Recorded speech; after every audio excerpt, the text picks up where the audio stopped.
بسم اللہ الرحمن الرحیم۔ السلام علیکم۔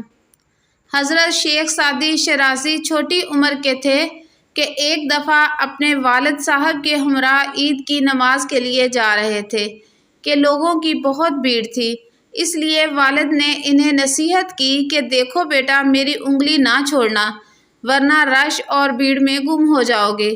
لیکن راستے میں ننھے سعدی نے والد کی انگلی چھوڑ دی اور کھیل کود میں مشغول ہو گئے۔